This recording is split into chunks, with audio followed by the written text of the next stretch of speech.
Hey, what's going on, everybody, and welcome back to my channel, Movie Files. Elliot back again with my weekly recap, breakdown, and review of the latest episode of Apple TV Plus, Lisey's Story, Episode 4, which was titled Jim Dandy. Now, I did enjoy this episode more than I enjoyed last week's. We get a little bit more context and spend a little bit more time in Booyah Moon, but there's still some issues I have with the pacing and the flashbacks, and we'll break it all down here in the spoiler discussion. But before we do so, make sure you're following me on all my other social media accounts. If you all are new to the channel, welcome to the community. Consider subscribing and hitting that notification bell. That way you can get the alert for when I drop new content. If you enjoy this review, it would mean a lot to me if you all can give a video a thumbs up, share the video, helps out the channel a lot, but also appreciate all the support. And in the comments below, let's talk about this fourth episode. What were things that worked, that didn't work for you? What are you thinking of the story thus far? We're 4 episodes in. We got 4 episodes left, meaning that we're at the halfway point. Where are we going to end this season? Let me know your thoughts, your predictions, your theories for the weeks ahead. Let's have a discussion about it in the comment section. So for me, just general take before I break it all down. Again, I enjoyed this episode more. We spend a little bit more time at Booyah Moon. We get a little bit more understanding of what possibly could have happened to Paul regarding the tall boy.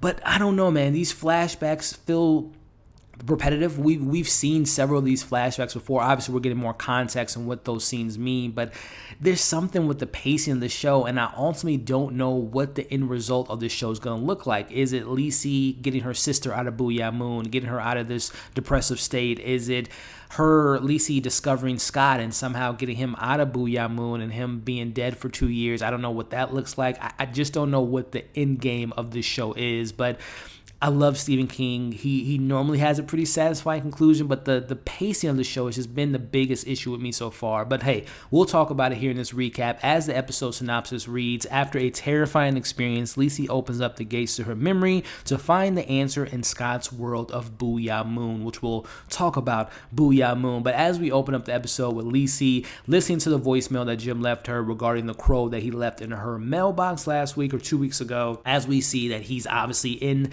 the barnyard from what we knew last week. He ultimately puts a plastic bag over her head, which this is just one of many disturbing, terrifying things that Jim does to her in this episode. This episode really kind of took me a step back because we saw him do some pretty violent things to Lisey. As we see, she inevitably wakes up.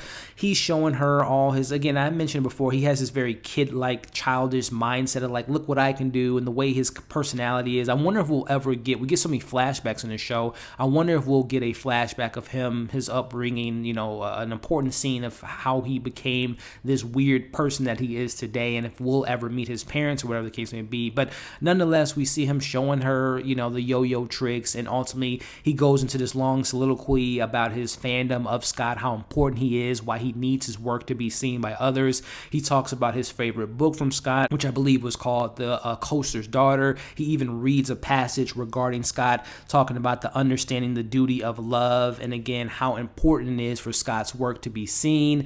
Unfortunately, Lisey she doesn't know where this is going to go. She didn't know that he was going to get this violent, but she calls him a thief, which sets him off. He ultimately headbutt Lisey, leaving a mark on her head.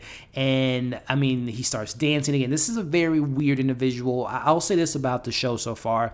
Even though I'm a little bit concerned with where the story is going to land, I'm enjoying the performances. Dane DeHaan as Jim is really weird, really creepy. He's really given a really interesting performance. And even Julianne Moore in this episode was fantastic through and through. But again, it's just the pacing that's causing me a bit of an issue with this show. But nonetheless, we go from the bag over the headbutt, and this is where things get really violent. He ultimately starts punching her in the face over and over again, ultimately bloodying her face, blood on his hands. She ultimately is knocked out yet again. And then even before that, she wakes up again. He uses his, handmade or his custom-made pizza slicer and slices her around her chest, which I don't know if that speaks to the cutting theme that we have in the show with Scott cutting himself, and obviously Paul was cut by his dad, and we obviously know Amanda has issues with self-inflicting herself, so I don't know if that's something that Jim does, that he cuts himself. I don't know what the significance of that pizza cutter means, but he ultimately uses that on her, which was just very shocking and very disturbing, and that just has to hurt, being sliced in the chest after being punched in the face, you get sliced in the chest with a pizza cutter. Some really violent stuff. But as we cut between that, we go to Amanda, who's in Booyah Moon, who says, she says Lisey, she knows that she's in trouble, which again just speaks to When are we going to get a little bit better understanding of the Booyah Moon and how she's able to see this? She's not in the same room with Lisey. How is she able to know that she's in trouble? Again, we don't really get that much from Amanda, even though we'll talk about the flashback that we get with her. But again, she knows that she's there in her house, but she's not able to communicate with her and ultimately help her sister out, which we inevitably do see Jim leave, but he makes his way to Amanda's house and goes and cooks some food. This dude eats a lot. Again, speaks to this kind of childish mindset. He's always eating like microwave food, but I don't know if that's a personality trait or something, a significance of one of Scott's readings. But nonetheless, we cut to Scott saying Lisey's name in Booyah Moon as she ultimately does wake up from all of the abuse she's been given by Jim. She sees the note that he left her, vowing to kill her and more importantly vow to kill Amanda if she tells anyone of him being there. We see Lisey go into the bathroom, seeing the damage that he left her, and she has this kind of remembrance of the Landon's Hill quickly, which goes into this whole kind of flashback of the entirety of the rest of this episode. We see that she goes back to, she says to herself, well, I'm not like a Landon by blood, I'm only a Landon by marriage. So do I have the ability to heal myself like a Landon would do? And this is where we go to the flashback of them on Sweetheart Hill, and we see that lighthouse. We've seen a few times in this show so far that the lighthouse is spinning. So I'm pretty sure that has some type of significance. I don't know if that's a gateway into Booyah Moon for her, if it's some type of significance to what Scott might be signaling to help. Maybe that's how Amanda was able to see her, because maybe that's like a totem or something that maybe Scott took from Booyah Moon and put it in Earth, because we'll talk about it later, but he was able to take a flower from Booyah Moon, but it died. So that lighthouse means something, I'm pretty sure of it. But as we see Lisey making her way to the pool, or should I say pool, she's starting to kind of wash her face, and out of nowhere Scott appears, but I am to assume that was just a hallucination, because we see her going into this whole thing of going back to the night of their wedding and the guys performing a song. So I'm not sure if that was a dream. I'm not sure if that's Scott actually coming from Booyah Moon to be there from her, spiritually speaking. I'm just kind of I'm confused about what's real and what's not real, which plays into the show, what's reality and what's imagination. But I'm just kind of like, okay, is he there? Is he not there? But nonetheless, we get this flashback of Lisey and her sister Amanda as she's talking to her sister, seeking answers about Scott, because he's been kind of out of the last few months, as Lisey tells her. But we see Amanda kind of going into this thing about being afraid and loneliness, and when she cuts herself, it's a way for her to treat. We see her telling Lisey the importance and warns her, you have to keep Scott grounded. You can't let him escape reality, which we know from what his dad says, that he does like to escape reality a lot and go to Booyah Moon, which I think ultimately that's where Scott went when he died. Obviously, we don't know the context. I thought that when he was shot in episode 1, that said he died, but no, he was able to recover from that. So did he take his own life to permanently live in Booyah Moon? Was it the long boy that he came into contact with, which we'll talk about here in a second? But we see Lisey and Scott talking about Paul, his healing, and that he took Paul there when they were younger, when his dad cut him, what we saw last week, that flashback. And ultimately, he put Paul there when he died. So we don't know if Paul's death is tied to his father's abuse.